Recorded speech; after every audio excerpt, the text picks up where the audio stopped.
This is a Solo Q special report. Like a bat signal lit up over the quiet cornfields of Iowa, word has reached Solo Q HQ that there is at least one person looking to jump into the World of Warcraft. The crack team of investigative journalists here at Solo Q immediately sprung into action. If you or someone you love is considering World of Warcraft as a hobby, we have answers for you. This guide will tell you everything you need to know about getting started in this massively multiplayer game as it concludes its 20th year, as it prepares to launch its 10th expansion.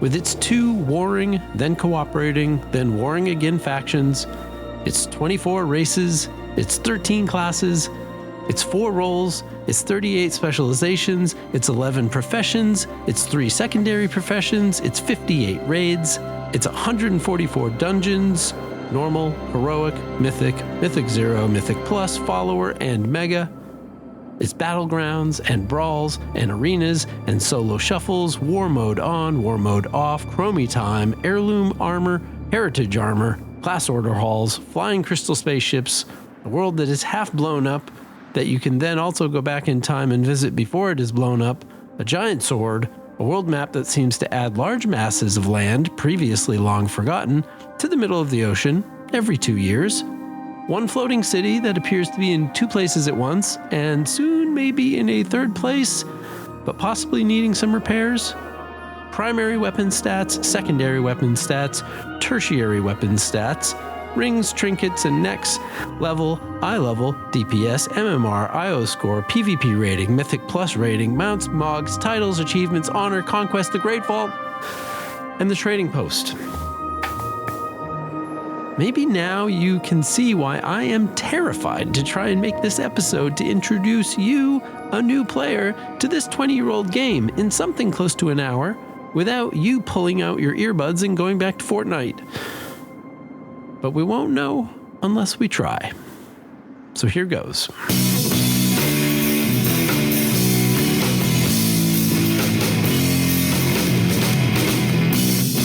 You have entered the Solo Queue, a monthly podcast about adventuring alone in the world of Warcraft. Thanks for joining me. My name is Dave Gagne.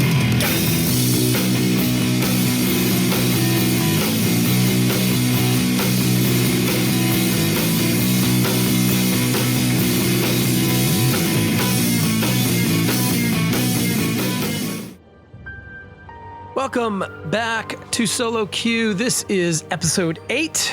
I am Dave, and I am here to complete a task I started last month, and then I kind of bailed on because we ran out of time. And if you notice, in my attempt to beat midnight of April 30th to get an April episode out in the month of April, well, I failed.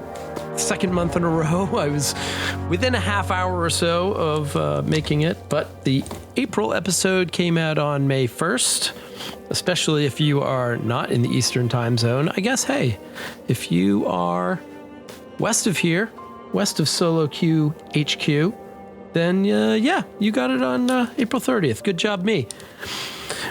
But the only reason I was even that close is because I decided I had to push off part of the big part, the main topic of how to start playing WoW in the year 2024, how to be a new World of Warcraft player.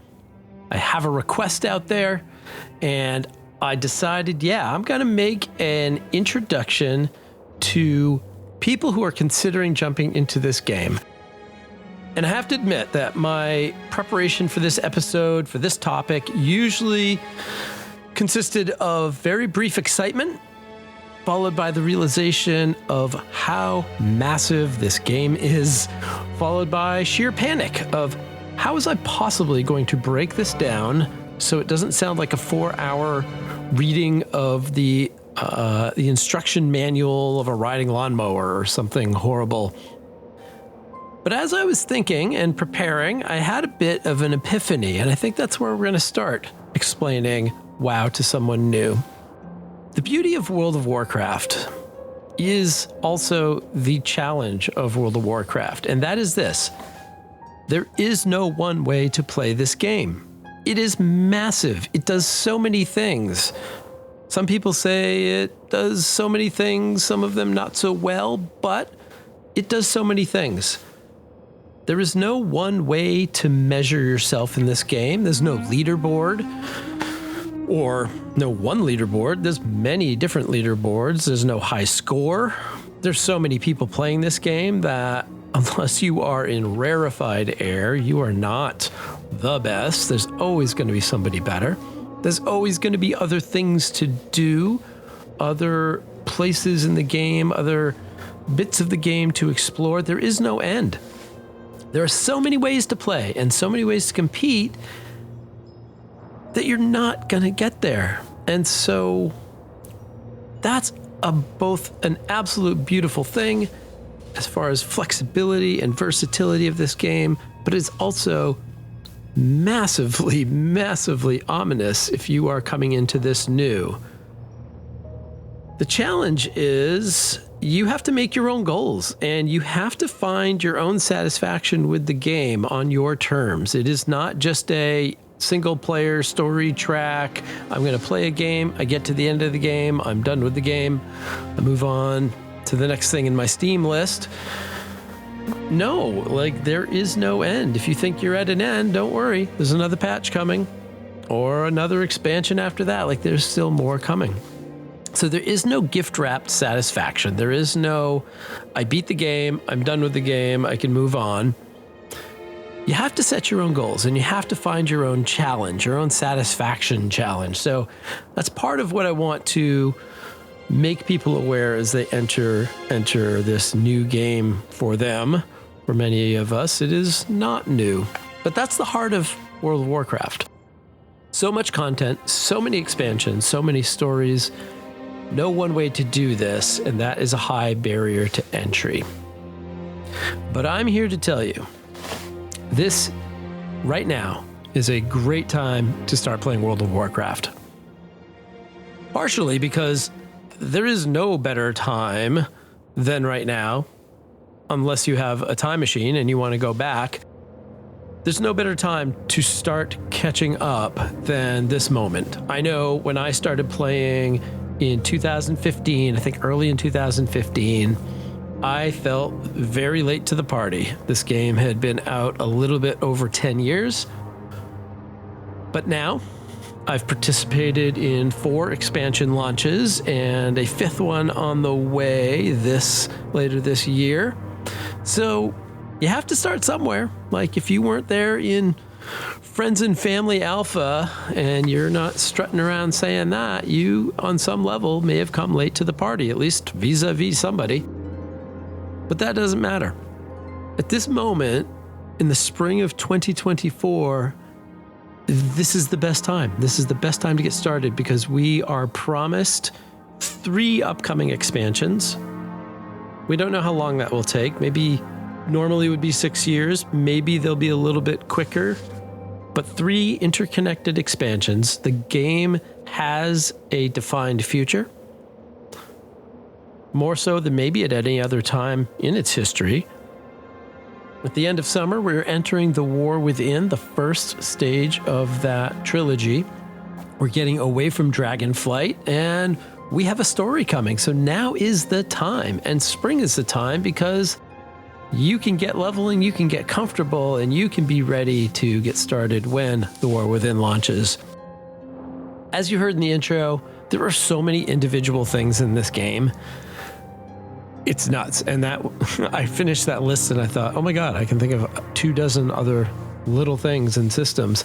I've tried to focus on 2 things for this introduction to a new player. The basics that you need to get started, as well as a few other systems or topics that a new player doesn't necessarily need, but you're going to hear about, and it's going to sound important, and you're going to probably want to ask about it. So I'm going to try and make you aware of the things you need and the things that you're going to hear about. And on that list, I've broken all of this down into 5 major topics, and we'll kind of take one topic, one area at a time. The first is the basics of WoW, the basics of World of Warcraft. What info do you need to know to just kind of get started with everything? Number 2, getting into Azeroth for that first time. How to get into the game, literally how to create your character and get going. Number 3, modifications and customizations inside of the game. Number 4 is the many ways to play this game. And number 5, where to go and get help, which you will invariably need. The idea for this episode, this topic, came from friend of the show, That Sky Guy, who later supplied me with some of his questions on how to get started. And I'm going to mix those questions into, amidst those topics. So, in fact, let's start with one of those questions. Question everything. The first question from That Sky Guy was quite simply, where to start? I think you start by getting to know the broad aspects of the game. But you also, I think even before that, you also want to ask, what do you like about gaming? And what do you want to get out of WoW? World of Warcraft can meet many different playstyles and gaming needs. Not all, obviously, not everything, and not everything is perfectly suited. It's not perfectly suited for solo players. That's why I'm trying to do this podcast and help people out, steer people towards things. But what do you want out of it? What things do you enjoy about other games, and where are you going to find them inside of Warcraft? Those needs are going to steer you in the direction that you want to be. So let's start checking out those basics so that you can find your direction in World of Warcraft. First topic. The basics of World of Warcraft. Obviously, hopefully, I don't know, maybe you know this, maybe you don't. World of Warcraft is an MMORPG video game, a massively multiplayer online role-playing game. Massively multiplayer, meaning there are literally millions of people playing this game. Recently, we had some numbers come out, and it definitely seems that Warcraft is still in the multi-millions of players, and that's pretty exciting. Multi-millions, and yet here I am doing a podcast about how to play alone in a massively social game. World of Warcraft is set in the Warcraft universe. The heart of Warcraft is its home planet, the planet of Azeroth, the world of Azeroth. The game itself and the universe itself is set inside of a fairly fleshed out universe. Multiple planets we've been to, Azeroth itself, the planet of Draenor, the planet of Argus. It is a high fantasy world of physical combat, magic of many flavors, cosmic forces, gods and lesser gods, and maybe even things bigger than gods. Politics, conflict, the lives of various everyday characters of many, many different races, all of that coming together. There's technology, there's bits of many different fantasy kind of aspects and genres all mixed in here. There's some time travel, there's some space travel. Yeah, it's got a lot. Really quickly, I'm going to try and do everything really quickly, but there's so much here, but I do want you to understand a bit about this world, this universe. So I'm going to give you a brief, I promise you this is brief, timeline of the World of Warcraft, or really the Warcraft universe. I'm cramming so many things into this, 8 points, 7 points, here we go. First, the universe of Warcraft was created eons ago by a clash of the basic powers, the basic essences of the universe, light and void. From that clash sprung all of the powers of the world and the worlds themselves. World of Warcraft has dug into its cosmology, its origins in the past few years, in the past few expansions, and we see those basic forces of life and death, shadow and light, order and disorder, and how they affect all things, including the characters, the non-player characters, the NPCs in the game, the player characters and what we are pulled into doing, and the various events. While the cosmic forces may seem big and otherworldly, they do reach into the events of Warcraft. More than 10,000 years ago, the trolls, one of the original life forms, begin to clash with other life forms, and over time, people win, people lose, new races evolve out of old races, and new things come about.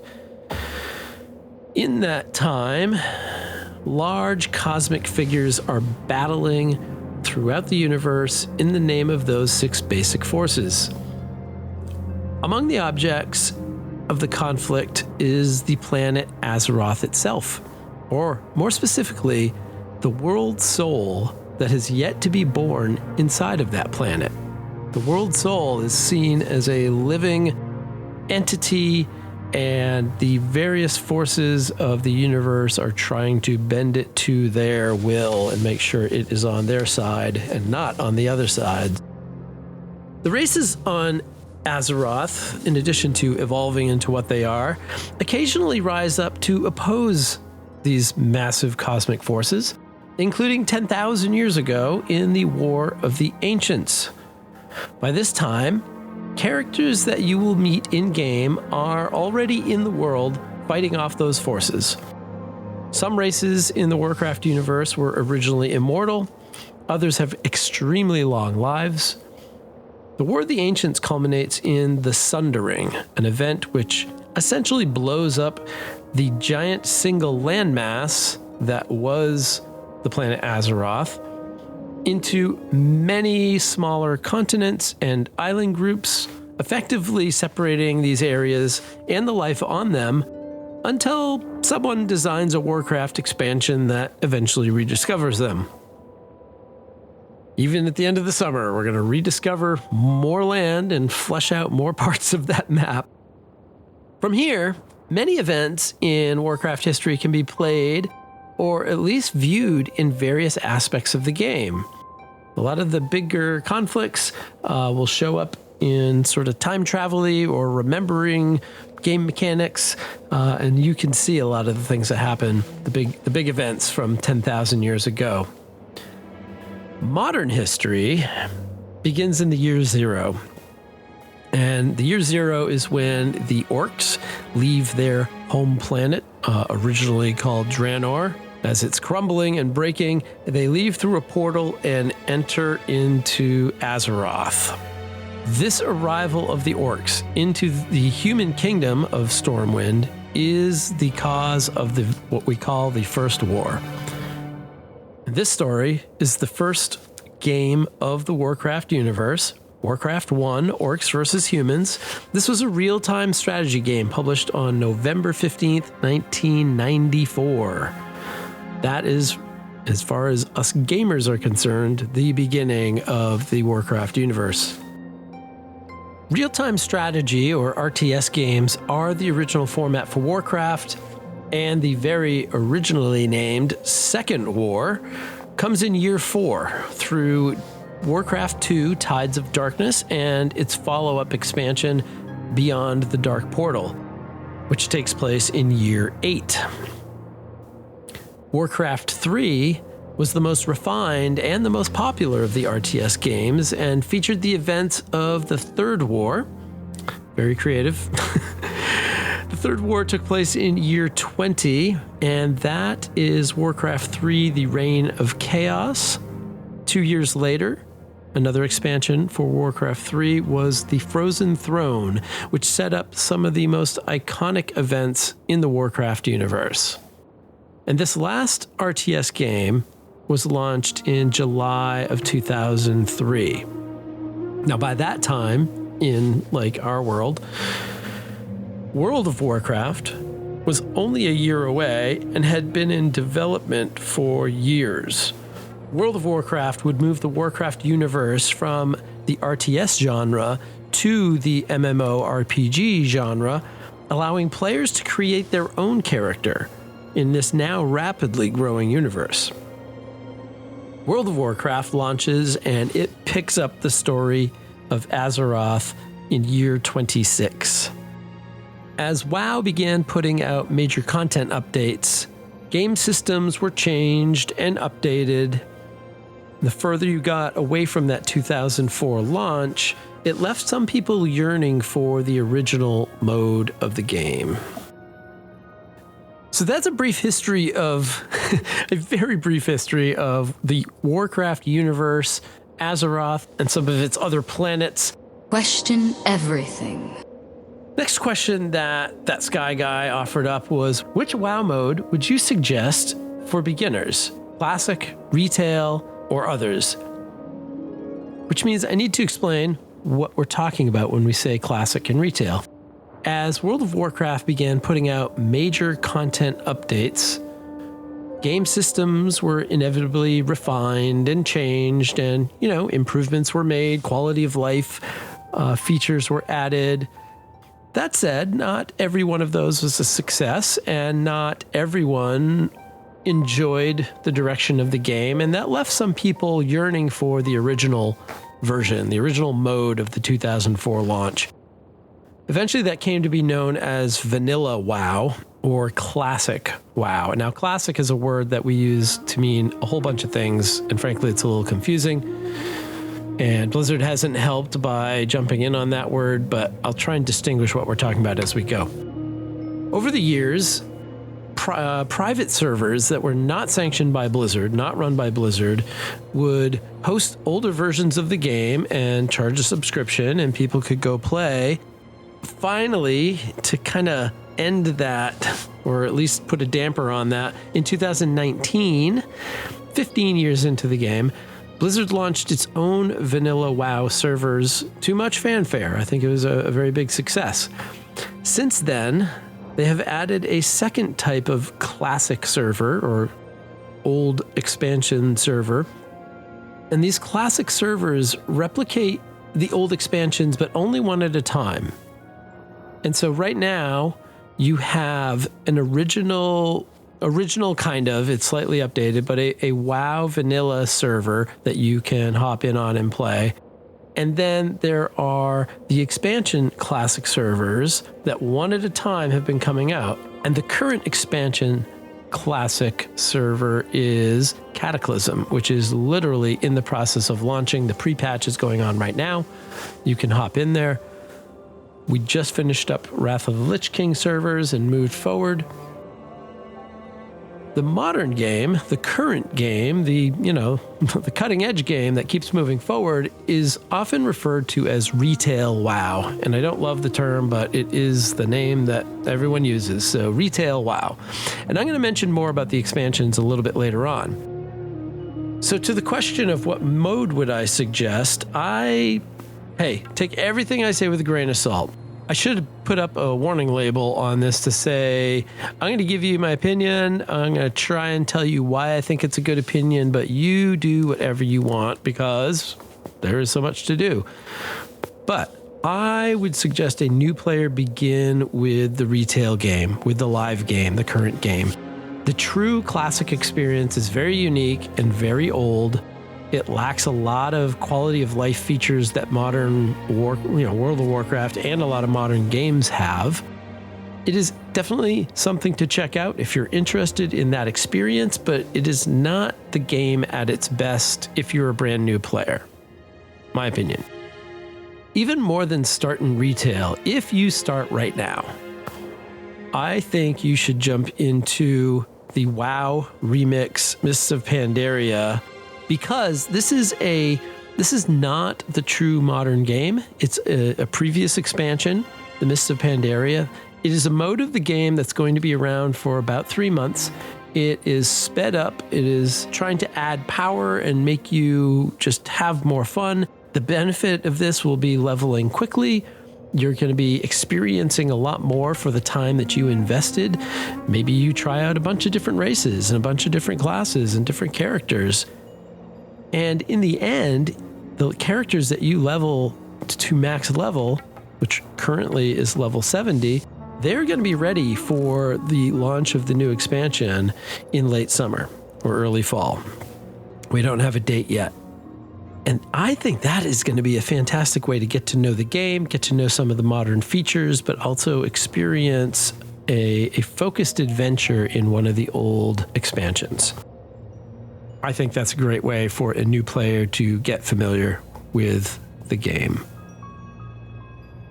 Really quickly, as far as other modes of the game, on the classic side, in addition to classic vanilla WoW and the Cataclysm classic servers, there are a couple more modes. Hardcore mode, which essentially is a no death mode. Once you die, you're out and your character goes away. And there's another version called Season of Discovery, which is another play on previous expansions, and again tweaking it from the original, adding some power, some leveling speed, some fun little new features. So those are also options out there to explore. Now, it might be really obvious, but you do need to actually install the game. Frankly, the rest of this episode might be a good time to do that. You need to go to warcraft.com, click on the big download button. That will download the installer.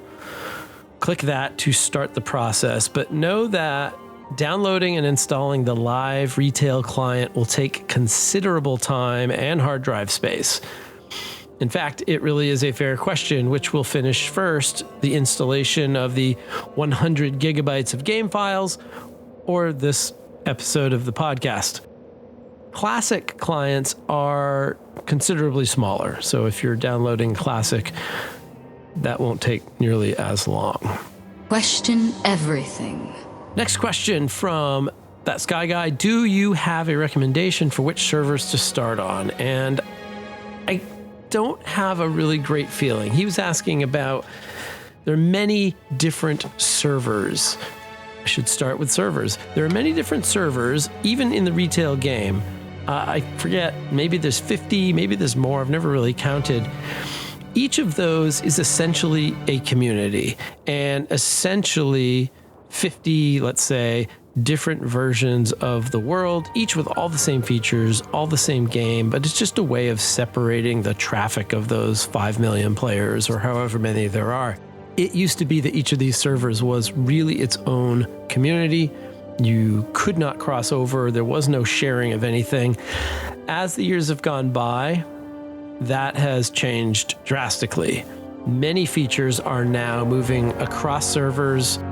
There is an ability to play with players from other servers in various ways. Even as we head into the War Within, the next expansion, players are going to be able to be in cross-server or cross-realm guilds. They can group up for endgame dungeons and raids from other realms. There's region-wide economies, meaning the auction house and this, selling things is across all of either North America or Europe or whichever region you are in. And then the upcoming feature of warbands is something that is going to expand a lot of these things. So whether you start on a low population server or a high population server, it's kind of up to you. Do you want to see a lot of people around? Do you not want to see a lot of people? Are you interested in looking for groups to join up with? If you are, the high pop servers high population may be a good idea. That said, with the direction the game is going, I'm not sure that is a big issue. The one kind of outsider of that is there are things called RP servers, role-playing servers, and those tend to be smaller and more limited because they want to keep people who are interested in playing in a way that really highlights the role-playing aspect of the game. They want to keep those communities just not mixed with people who do not give a crap. So if you want to get in and really act out your character and interact with people who want to do the same, those servers tend to be pretty small and pretty limited to those people. In addition, there are new player servers. Usually when you pull up that screen for which place you want to make your first character, there'll be a list of new player servers that are I frankly am not sure. That's where they funnel people, partly to balance things out. There may be some features of people who are going to help you out on those servers. I've heard about those. I don't know a lot about them.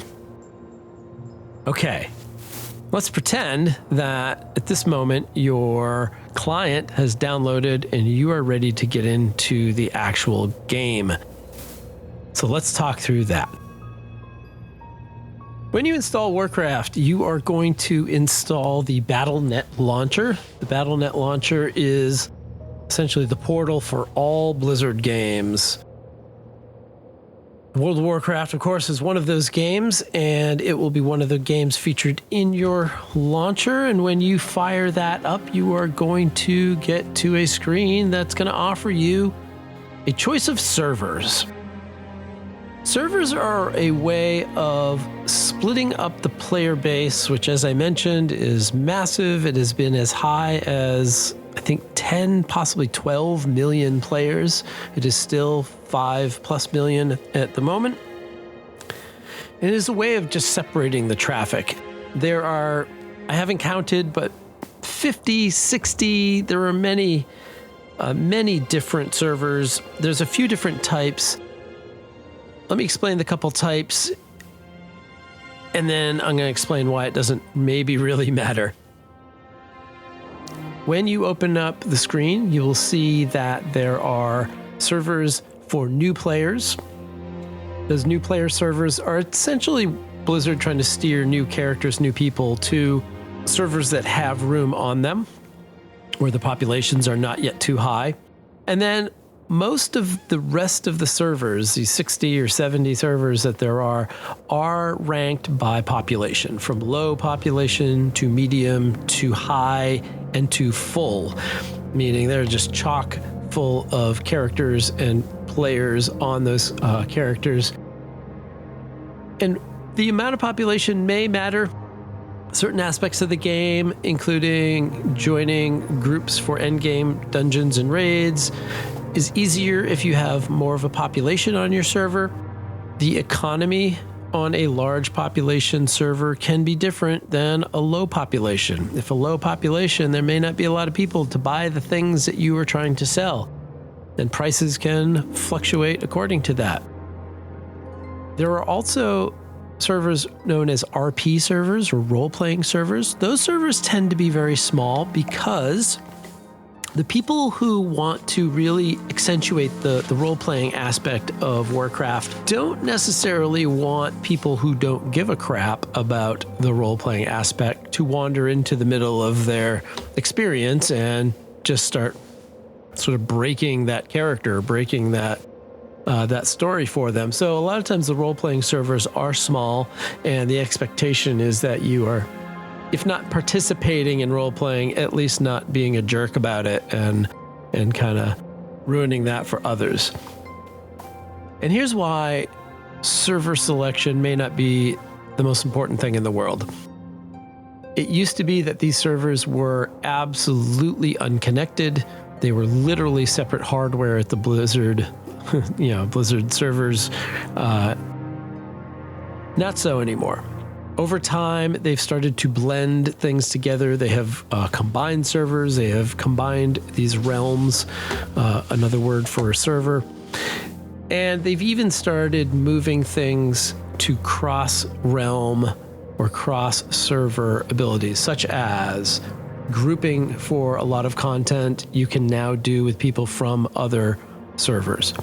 You can, beginning very soon, join guilds that are, actually, I think now you can do this, guilds from both the opposite faction, which we'll talk about in a minute, but also across these realms, across these servers. The economies, the auction houses have moved to a sort of region-wide, like North America-wide auction house for many parts of the game. So server is becoming less and less important as essentially the technology behind all of it improves, and Blizzard is more able to mix a lot of people in the same locations and same places. So, do you have a friend who plays? Are they on a server? That may be a great place to start, so that way you're at least walking around in the same world, but this may not be the most important decision you make today. Next step, after you've chosen a server. For instance, most of my characters are on, at least my Alliance characters are on the Garona server. You're going to need to create a new character. So you're going to pop into that Create New Character screen. And this is where it gets exciting, right? You're going to see an animation of somebody very colorful, probably swinging axes and what have you. And immediately what you're going to see is the breakdown of the game right in front of you. On the left-hand side are all the Alliance races that are available to you. On the right-hand side, all of the Horde races that are available to you. The factions are the first place to start. The Alliance faction and the Horde faction. Essentially two different sides in this on-again, off-again rivalry war. And it is a collection of races. Amazingly, they have an equal number of races on each side. Amazing how that happens in the world. Really quickly, on the Alliance side, you have humans, dwarves, night elves, and gnomes. Those four races were the original four races for the Alliance when World of Warcraft first launched in 2004. Over time, they've added other races. Some of them you will hear referred to as allied races, but essentially the Alliance now has Draenor, Worgen, Pandaren, Drakthir, Void Elves, Lightforged Draenor, Dark Iron Dwarves, Kultiran, and Mechanomes. Some of those obviously are versions, kind of evolutions of one race into another. Each have their own history, their own flavor, their own abilities. There are some abilities that are associated with each race. Some are good at something, some are not good at others. There's a mix. On the right-hand side is the Horde. And their original four races are the Orcs, the Undead, the Tauren, and the Trolls. And if you hover over any of these, they're going to give you the briefest of descriptions along with a right click for more information. It will list the different traits that race has. So kind of abilities or even sometimes spells or benefits that race has over others. Most of those are pretty well balanced. In addition to the four original races, the Horde also have allied races and additional races. The Blood Elves came in along with the Goblins, Nightborn, High Mountain Taurens, Magar Orcs, Zandalari Trolls, and Vulpera, as well as Pandaren and Drakthir. And you might notice those last two, the Pandaren and the Drakthir, are on both sides. Those two races are essentially neutral at the start. When you go through the starting experience for each of those races, at some point you will be asked to pick a side, either go to the Alliance or go to the Horde. Drakthir are only available, you can see if you are a new player, they're probably grayed out. They're only available if you have the latest Dragonflight expansion, and I believe you need to have a max level character to access them. There may be some other limitations. I don't believe you're going to have access to a bunch of the allied races if you are a brand new player. And I can't quite see that because I have, even on an alternate account, which doesn't have a subscription, I can still see all of those allied races. So you are going to have potentially fewer options as you enter the game as a new player. At the top of the screen, you can see two body types, body type 1 and body type 2. Until recently, those were labeled male and female. Blizzard is moving towards more inclusiveness and kind of mixing and matching body types. I think we can expect more customizations and more mixing and matching of options and body types and other customizations, which we'll talk about in a second. And at the bottom of the character creation screen, you're going to see the 13 classes that are available And again, some of them will be blacked out, and some of them, of course, will be blacked out because not every race can be every type of class or every class. Classes are from left to right: warrior, hunter, mage, rogue, priest, warlock, paladin, druid, shaman, monk, demon hunter, death knight, and the newest, again, tied to the Dragonflight expansion, is the Evoker. And the Evoker is really an interesting class because it's one race, one class. Only Drakthir can be Evokers and vice versa. No one else can do that, at least at this time. I think they're talking about giving Drakthir other roles in future expansions as WoW moves away from Dragonflight. I think the Drakthir are going to learn some new skills and learn to become some different things, at least for the characters in game. Again, if you hover over each one of those, it's going to tell you what the different roles that class can play. And essentially there are 3 roles in WoW.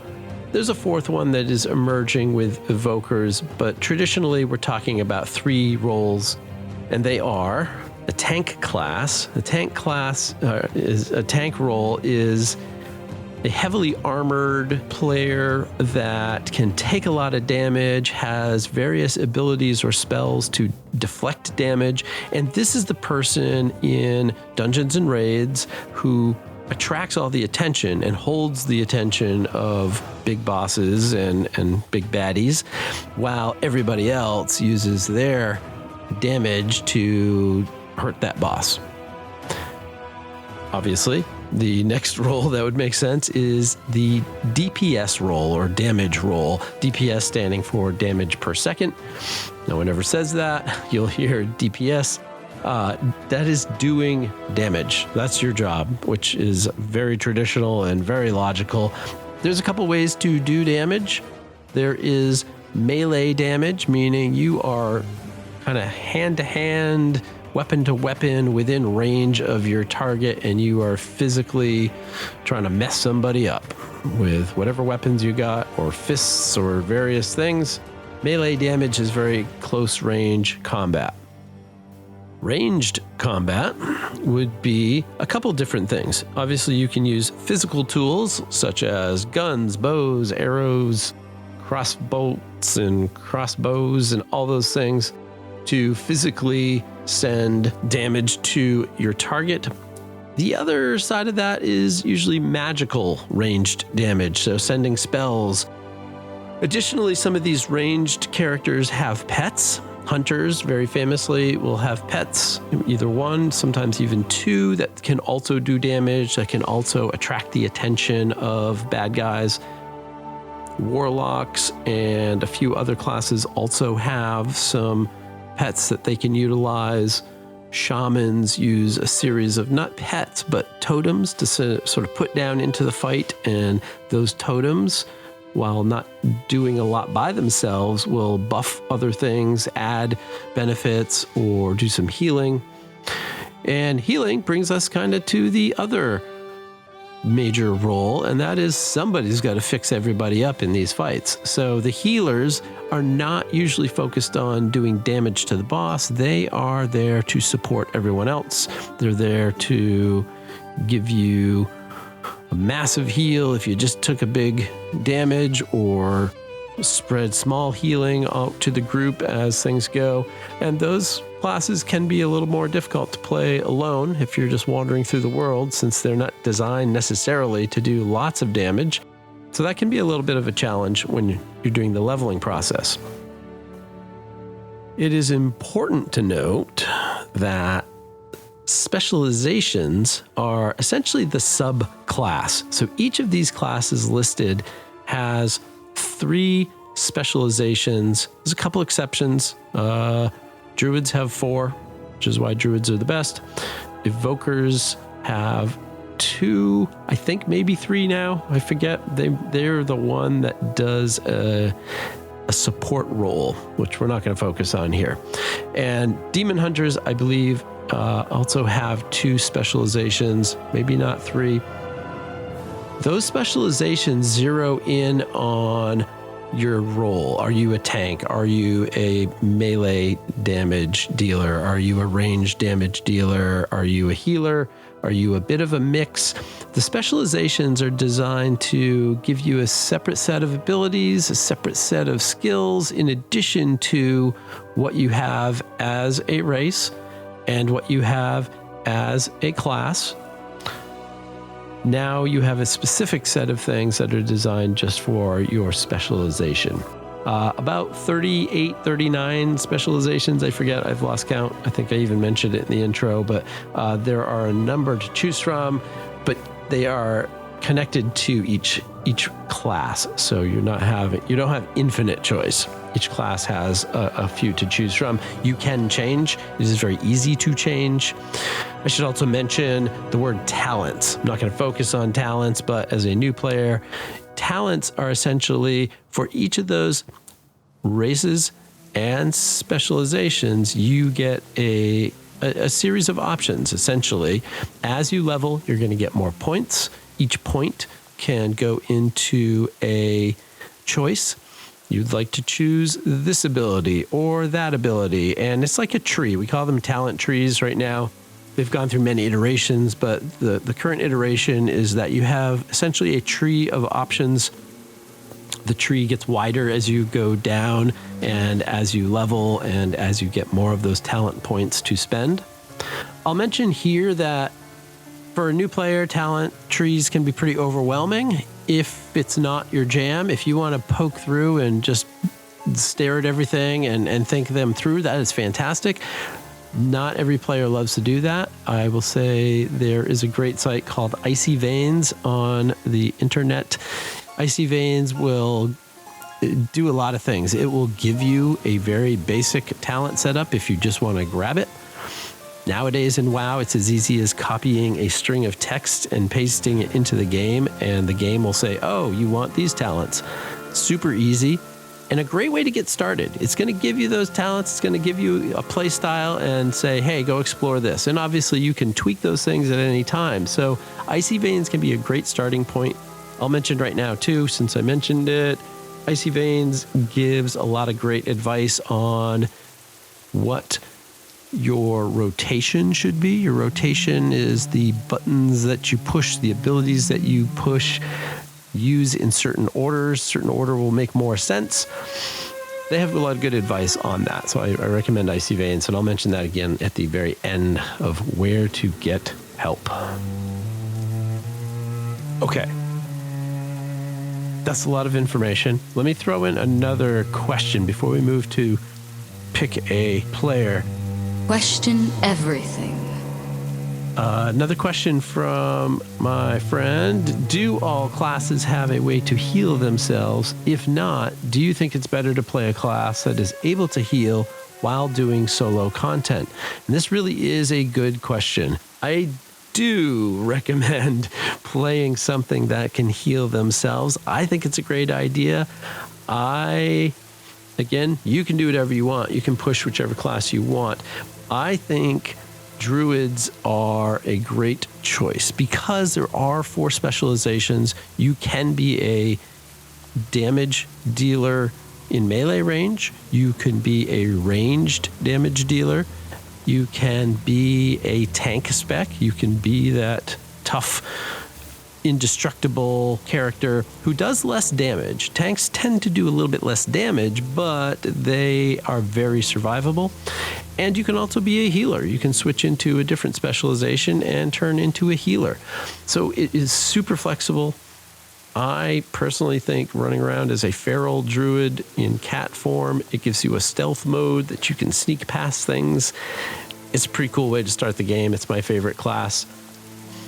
I did ask for advice on a Facebook group that I'm a part of. It is the WoW Solo Players Haven group on Facebook, and there was a lot of good advice, so I'm going to try mixing some of that advice in. One person did not like my plan, found playing a druid a little bit too difficult, suggests, this is Yuka, who suggests playing an easy class first.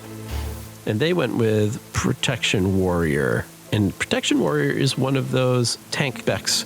So protection, lots of survivability. You're going to kill things maybe a little bit slower, but you are not going to die nearly as often. You're very tough and rugged.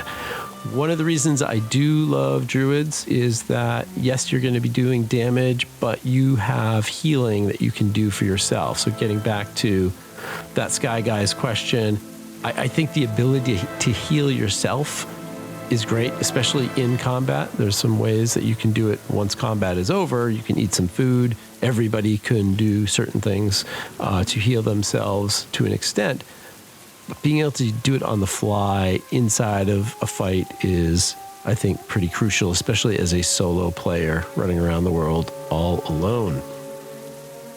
Okay, let's choose your side, choose your faction, choose your race, choose your class. You get to pick that first character. You want to choose that body type at the top.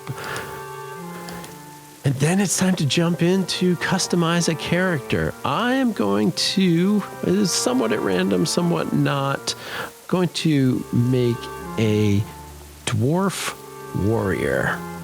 And you'll notice every time you switch a race, it's going to give you a different looking face, different customizations. These are just suggestions on this page, so you might see something you like, or you might think, oh, that's not exactly what I want it to look like. That's okay. Make those choices and click that customize button, and we are headed to the customization screen. I believe in most races, maybe all races, you have on the right side 3 circles. There might be 2.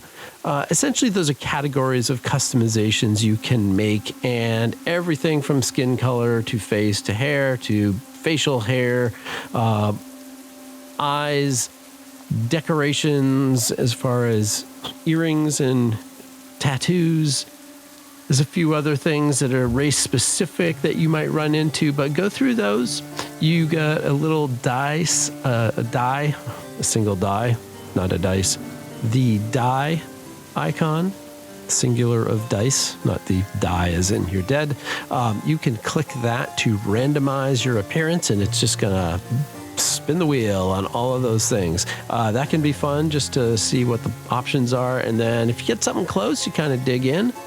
Looking at a dwarf with a giant red beard and a green facial paint across his face. Looks vaguely like Christmas. That's interesting. Ooh, now we've got white and a green stripe down the face. That's interesting.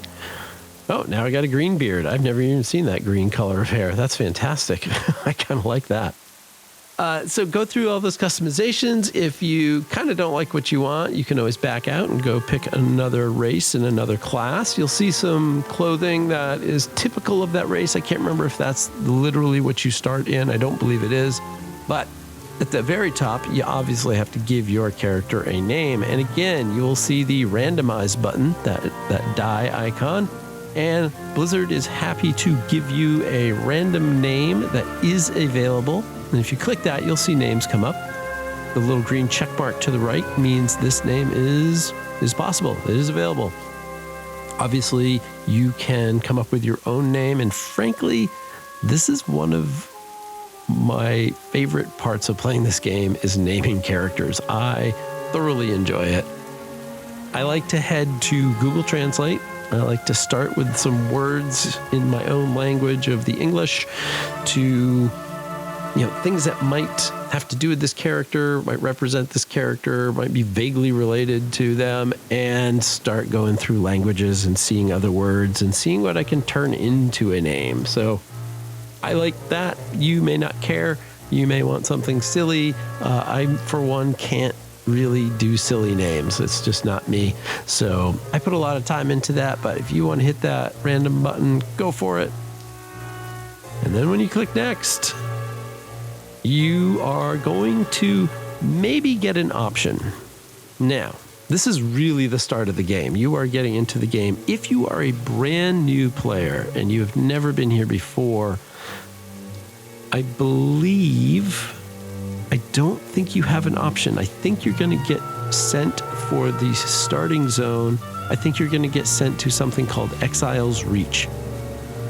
The other option, which I know you will get after a first character, and you might get with a first character, I'm not sure, is the starting zone for your race. And each race has an individual starting zone. Some of them are really old, and some of them are, the original 4 races have relatively old leveling experiences. The newer races, I believe all of them have their own, I could be wrong, but I think they all have their own sort of starting experience. A few years ago, Exile's Reach was created as an all classes starting experience. It's going to take you from level 1 up to level 10. It's going to teach you the very basics of your class and which buttons to push and what spells are.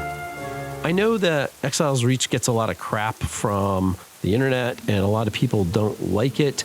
And I think the common theme of the people who don't like it is that they have played it too many times, that it is wordy and slow and it doesn't do a great job.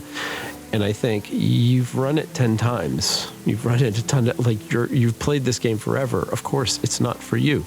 I think it's literally for the people I'm talking to today. If you are coming to WoW brand new, Exile's Reach is a good way to go.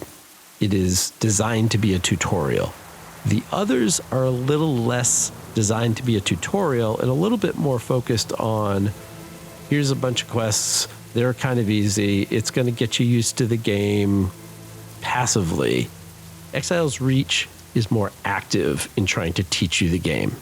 It is tweaked to fit your class. It's going to show you some of your class abilities and take you through a bunch of different leveling things. And it ends with a mini dungeon where you get grouped in with 2 other players. You go through a brief, it's basically a brief dungeon. You're going to go through a few mobs being individual monsters or enemies to go kill. And then there is a boss at the end that you have to kind of team up and get it done. There's also some of the non-player characters, the NPCs that are running around with you, helping you, especially once you get to that end dungeon.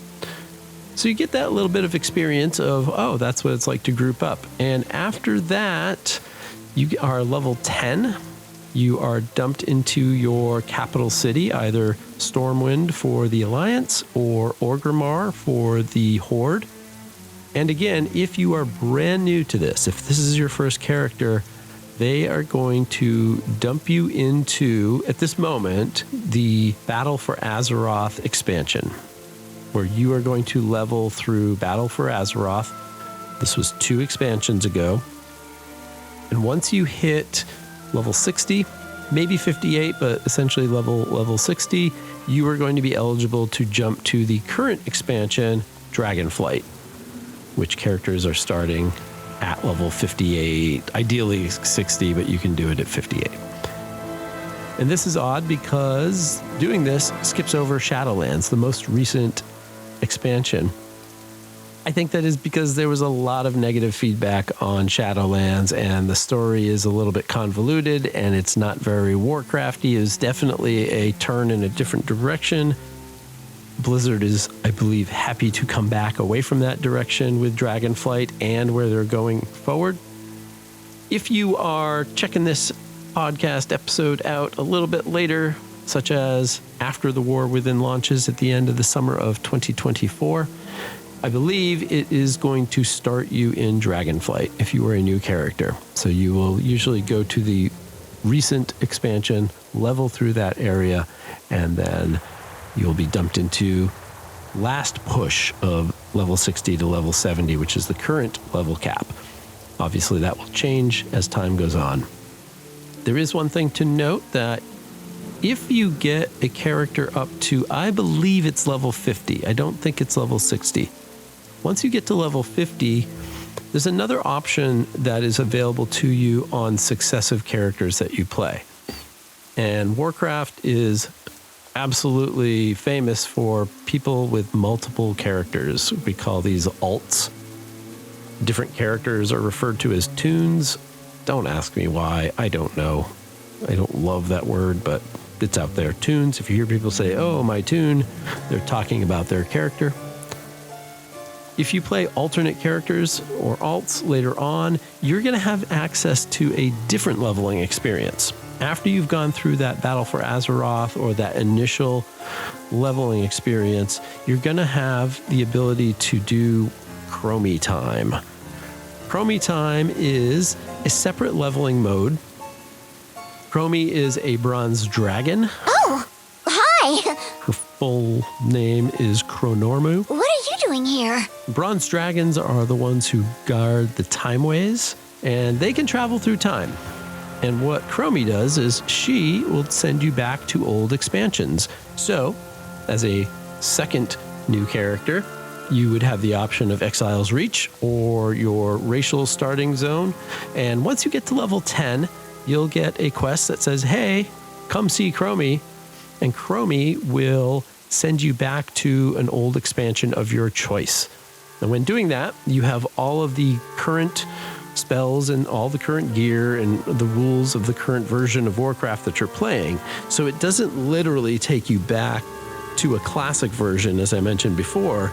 It is just you're going through those zones and doing those quests, but in the with the data of the current WoW expansion. So Chromie Time is the modern game, but set inside of kind of a back-end time version.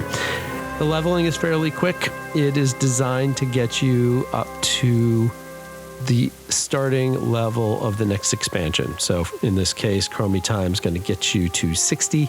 At 60, it basically kicks you out. You get yoinked back to current time by Chromie and dumped off in your capital city where they say, hey, you need to go do the current expansion, in this case, Dragonflight, and they'll set you up with the breadcrumb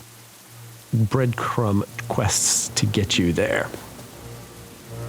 Since we're talking expansions, let me take a moment just to give you a quick rundown. You as a new player, new to this universe, I'll give you a quick list of all the expansions in order.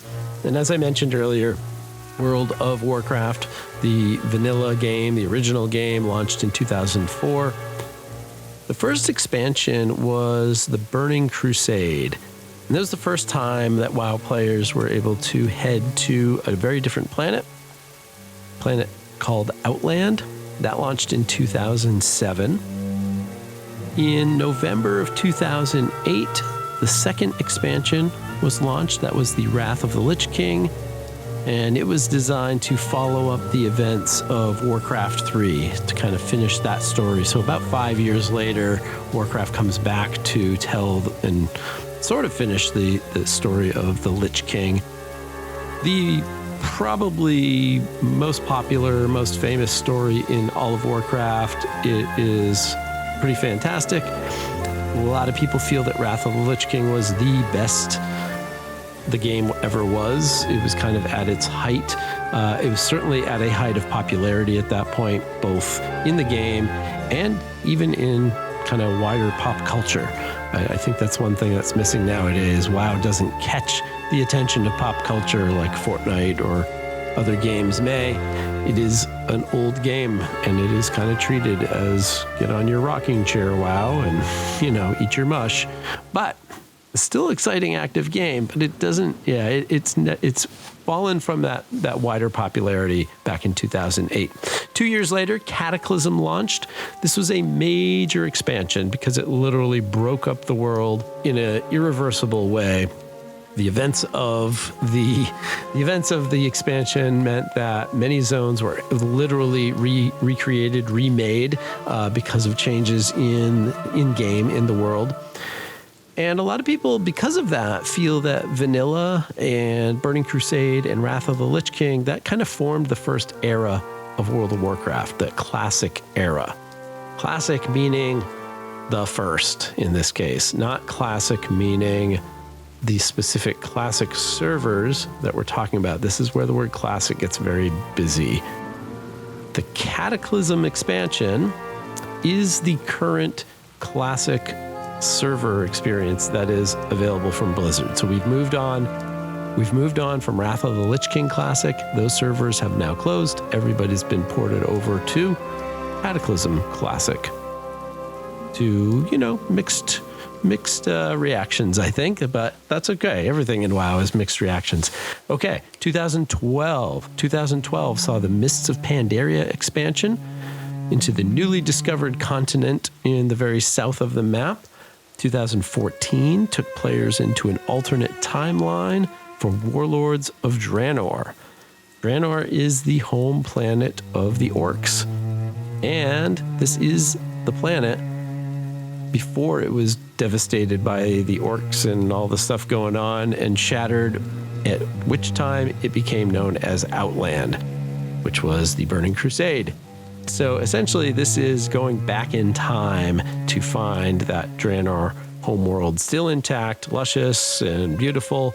A lot of great leveling and zones. Warlords of Draenor is seen as the low point in the game by many because some of the content was pretty sparse. Blizzard they kind of stopped developing for it and moved in a different direction for the next expansion and left a lot of people hanging. And that was a big it was a big migration away from WoW at that point. 2016 was my first expansion and is seen by many really as another landmark for the game. Legion was the all-out battle between the Burning Legion, those forces that are trying to ruin Azeroth, destroy the world's soul, and obviously all the people defending Azeroth and who did not want to be destroyed. The game was a massive improvement over the very rocky Warlords expansion. And again, Legion, I think, is seen as a high point. It is my favorite. I know a lot of people have that as their favorite expansion. Had a lot of great systems, a lot of new directions. And in some ways, it really did set up this next era of the game. As we moved into 2018, the Battle for Azeroth. This is the events of the Fourth War, as well as cosmic forces really lining up to destroy Azeroth or to defend Azeroth, but these big players are starting to move around. 2020 was a kind of a different direction. It took players into the realm of death, and this was the Shadowlands expansion that I mentioned. There were many good parts of both Battle for Azeroth and Shadowlands, but also massive dissatisfaction with the game among players. Part of it is COVID, 2020, of course, developing a game in COVID times, all the challenges that we all faced. So there was a lot of disruption there. There was a lot of dissatisfaction with the direction of the game, some of the storytelling of the game, and there were massive scandals at Blizzard in the real world with the workforce relations and the management and the sexual harassment, and a lot of people, rightfully so, drifted away from the game. I, for one, asked whether or not I was going to give money to Blizzard. I didn't know if that was the thing I wanted to do, given all of the crappy stuff that came out. And I even, sort of shelved this podcast. I had thought of this a long time ago, and this is one of the things that kind of made me put it on the back burner and not do it. There have been a lot of changes, I can say, after cleaning house and a lot of public disclosures and lots of embarrassing press. Feels like Blizzard has pushed on. They've moved on. I think they're putting better people out as the public faces of their game. They're trying to put on a good face. Hey, corporate America is corporate America, but I do believe good things have been coming. And Dragonflight, the latest expansion, launched in November of 2022. A lot of it developed during those COVID times. This is the 9th and most recent expansion, and by all measures, it has been a large success. It has shifted away from that storyline of Shadowlands that people did not like. It brings the game back to a lot of its fantasy roots. And later this year, the 10th expansion, The War Within, will launch as the first of these 3 connected expansions that they announced last November at BlizzCon. For the first time, they've given players a long view into the future of the WoW universe, and almost as a reassurance, after all of these foundational troubles and people like me saying, I don't know if I want to keep sending you money every month, it feels like they're trying to say, nope, we've got this. We want to keep this game going, which is a valid question as it hits its 20th birthday this November, the 30th birthday as a universe. So I feel like they have given people a lot of hope and a lot of reason to keep buying in. And I think that's important, both because it's a 20-year-old game, but also because of all those missteps and that horrible news and the horrible treatment of some of their employees. I think it's good. And so now we see 3 expansions, which, as I mentioned, could be 5 years, could be 6 years into the future. This game's still going to be here. At least that's the intention. And the way World of Warcraft works, dear new player, to get into the newest expansion, in this case it'll be The War Within, you need to have a character at that previous max level. So if you're getting in now, you're going to need to be level 70 on a character at the end of the summer to experience all the new stuff. So that is your goal. Okay. That's a lot of information, a lot of, it's kind of another timeline of history in a slightly different way. What does it all mean? Well, as I mentioned, you are going to be going through, for the first time, the Battle for Azeroth leveling process. In the future with other characters, you're going to be able to go back to either original Cataclysm era leveling zones or one of the other expansions and follow their stories. Ultimately, it doesn't really matter. You know, there's a question about, where do I start? Where should I go? And it doesn't really matter what you choose. Of course, it's personal preference. Honestly, I think after you've leveled that first character, I think the Legion expansion is a great idea for leveling. The story is interesting. There's a lot of class-specific story. There is some phenomenal zones. The music is fantastic. I really think that Legion was a step up at the time. And I think it's a great place for you to do some leveling, get familiar. Ultimately, I think you should level in every zone and level in every expansion. And it's going to take a while because there are so many. I want to say there are over 90 zones. Am I in the Lore Master? Lore Master is an achievement you can get for doing all of the major quests in all of the zones. And I do believe that number is well over, I know it's over 88. Let me see if I can quickly pull that up. Level 88. There are essentially 88 things you have to do. Most of them are zones. I believe 8 of them aren't, so maybe 80. There's maybe 80 zones with Dragonflight. That's a lot. There's a lot of quest lines and a lot of quests in each quest line. There's a lot to do. You may, grab a character, send them to one place, get tired of playing that character, start another one and go level in another area. It's all in the past, so the story order doesn't really matter. One bummer, it's good and bad actually, is that if you hop into an expansion in Chromie time, Hi! You're going to level so quickly, you may even be frustrated. You may get through half of an expansion before you hit that sort of max level of 60 or whatever it is, and you have to hop out. The expansions are not designed for you to see everything now. They are designed to just get you to the current minimum level for the content. If you are someone who wants to get through all that story, that can actually be a little bit frustrating. In the Facebook group, somebody had a good suggestion, and it sounds a little counterintuitive, but you can turn off your experience gains if you would want to just stay at a level for a while, go through a lot of content, you can turn off those experience gains and you won't out-level the zones, meaning you're going to keep fighting monsters that are the level that you are. They'll present the appropriate challenge. I think that's fine.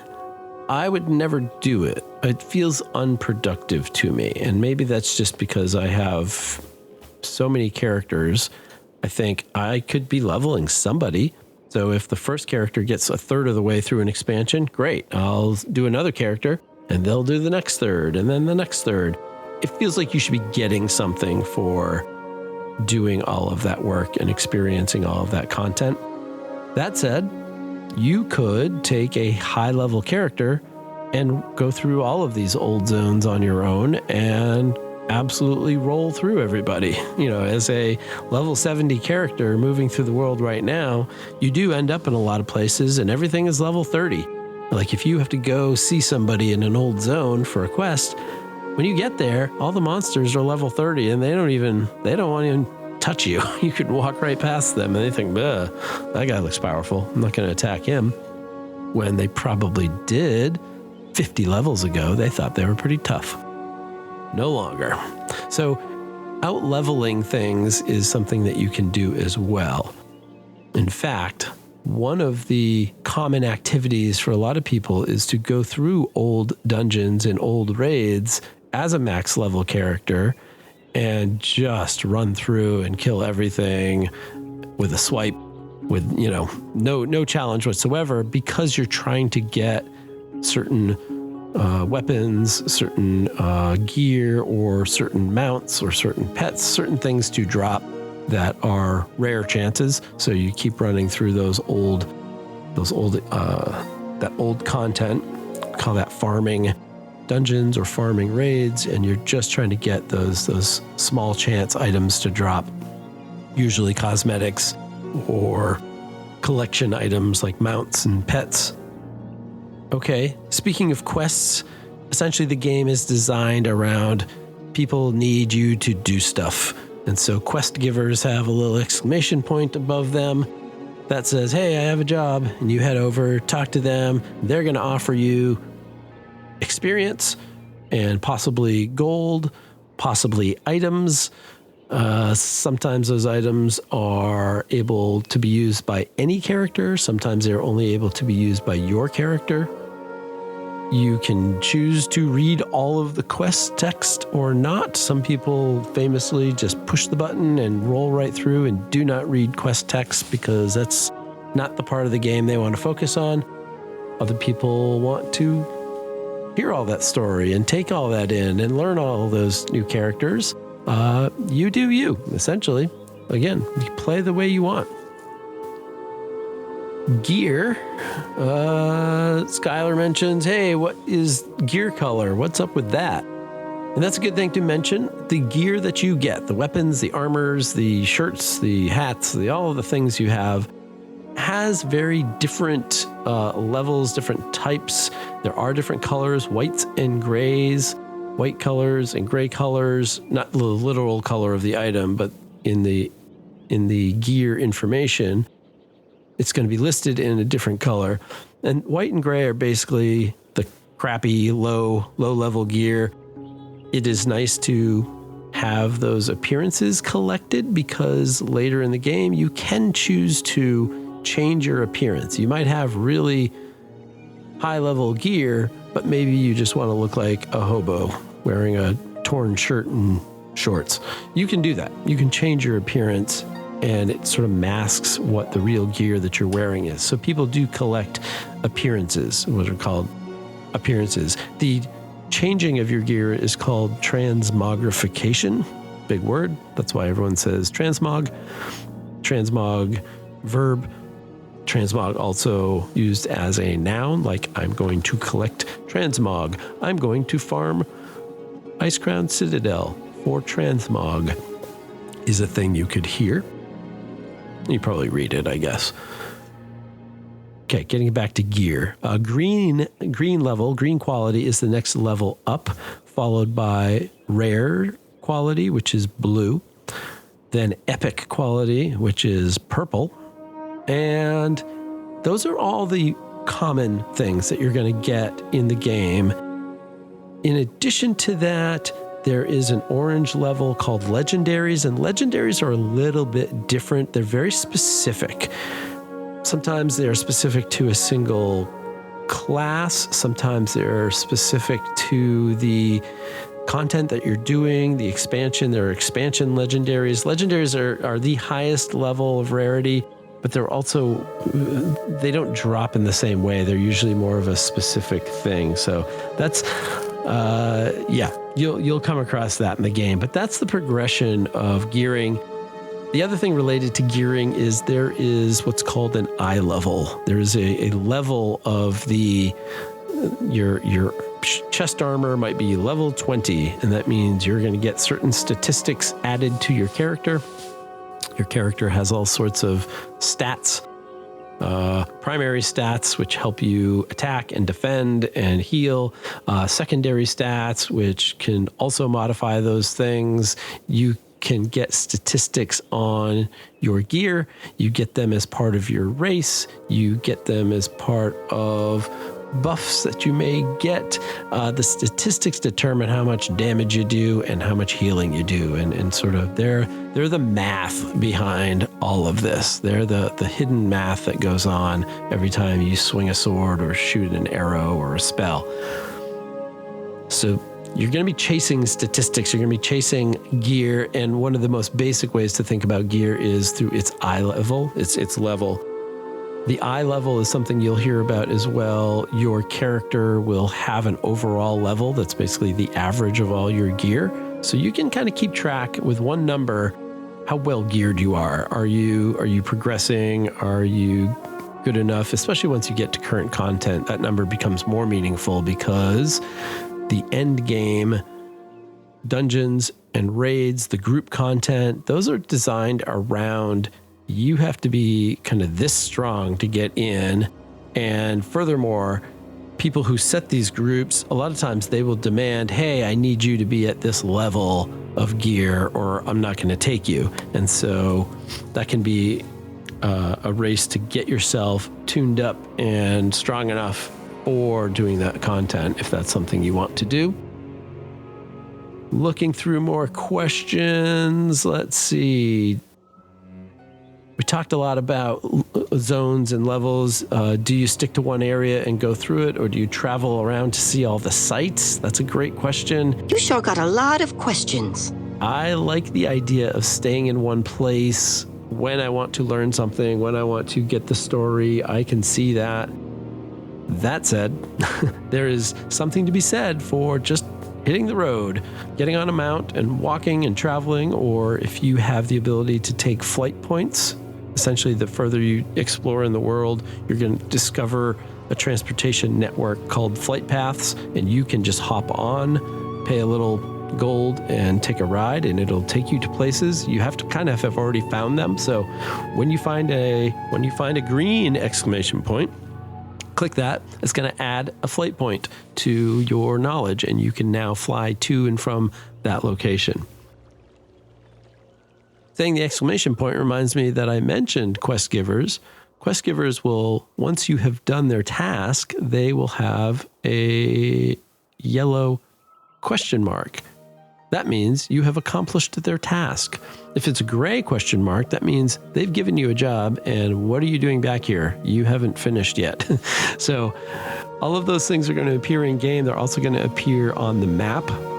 So you'll see, I've got quests here. Sometimes the quests on the map will be numbered, and that essentially shows you the area, the location that that quest is going to occur in. So you have a sense of where you need to go. Wow, there's a lot to talk about.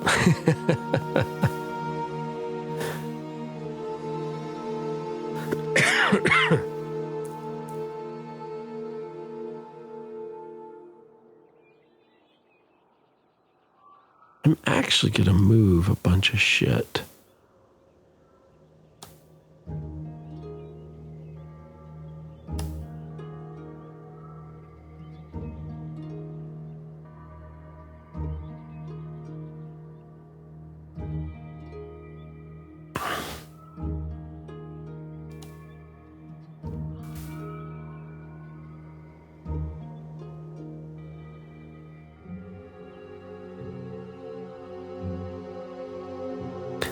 Last thing related to gear, and I know we're bouncing around a little bit, but the gear comes with those levels I mentioned. They also come with different abilities to share that gear. If you have bind on pickup gear, BOP, that means as soon as you pick that weapon up or as soon as you pick that gear up, it is yours. It cannot be shared. And it is now what we call soul bound. It is bound to you. You are the one that owns it. If it says BOE, bind on equip, that means you can pick that item up, you can carry it in your bags until you actually put it onto your body as a piece of armor or a weapon. You do not own it. It is not bound to you. You could sell it on the auction house. You could send it by mail to one of your other characters. You could trade it with another player. Those are all options with bind on equip. A lot of times people will use those bind on equip weapons and armors to sell to people who don't already have that appearance. I mentioned the transmog. Some people like to farm BOEs, get them all and sell them because some of them are rare, some of them people are desire, and sometimes you'll pay big money for those. So you have soul bound, which you cannot trade. You have also account bound, which means you could send that item to any one of your own characters on your account. You can mail it and say, hey, here's some cool gear for you. There's some specific things called heirloom items, heirloom armor that you can purchase, and those are shared by your account. Those are going to have benefits for you. You do not need them now as a new player. You won't even have access to them, but there are things that once you get into the game more, you can share with anyone on your account, any characters on your account. And the last thing I'll mention as well is Warbound. Warbound is coming soon at the end of summer with the War Within, and Warbound essentially is a better way to share items with your other characters. It's kind of a middle ground between the things you pick up and cannot share and making them, you're able to share them, but only with other characters of yours. So it's essentially an expansion of the account bound idea, but it's very specific wording for Warbound. That's related to War Bands, a feature that is coming at the end of the summer. It is very exciting, but we'll hear more about that later. And I think that's everything for gear. I think we can stop talking about gear and levels and zones. Oh my goodness, there's so much going on. I need to pause. And by pause, I mean we are coming up on 90 minutes. I think we need to do this. I have a couple more topics. I have a lot more recorded, ready to go. So we're going to pause here. We're going to roll the credits, and we're going to come back with the official May episode very soon. We'll discuss the month. We'll get some news in as normal, and then dive back into part 2 of starting WoW now.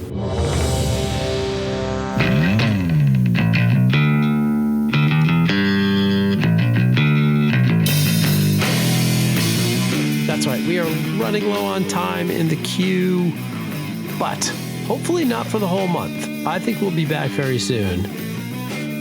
For now, I do need to get back into Azeroth to see if I can catch that Harbinger and get into the other quest lines that arrived with patch 10.2.7 last week. All the music you hear is the work of the amazing people at Blizzard. Hashtag don't play muted. The music taking us out right now, of course, is the song Ogre by my friends in the doom metal band Ogre. With all this WoW history talk, this episode, I am sending you to search YouTube for Ogre Dawn of the Proto-Man, the 2008 album. Find it, play it loud. I also want to thank everyone who made this episode possible, of course. My lovely and supportive wife, the good folks at Podbean who host Solo Queue, and you listening right now. I'm thanking you. if you want and have the ability to support the show, even in a small way, you can find the show on Patreon at SoloQWow, SoloQueueWoW. I want to send a special thanks to my patrons, Andrew, Righteous Bandy, and That Sky Guy, contributing a ton to this episode. Patreon supporters are now getting a sneak preview of the intro, the opening to each episode as a small token of my appreciation. Sometimes they even come over for dinner as well. Their support helps keep the Solo Q newsroom fully staffed and ready to tackle big topics like this. So big thank you to them.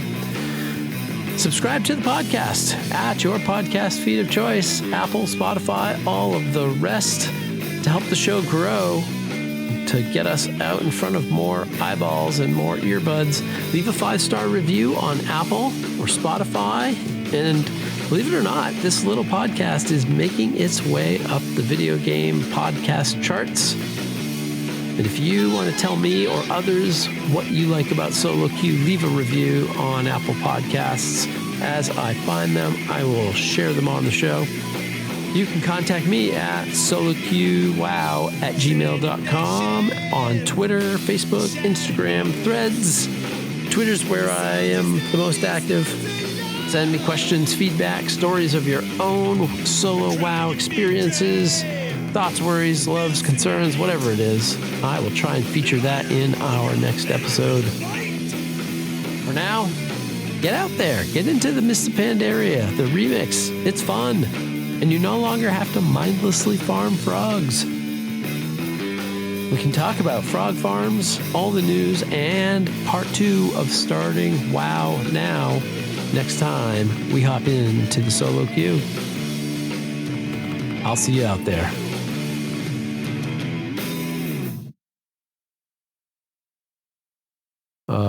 What the f am I looking at? An undead. Wow, an undead monk is ugly. Ooh.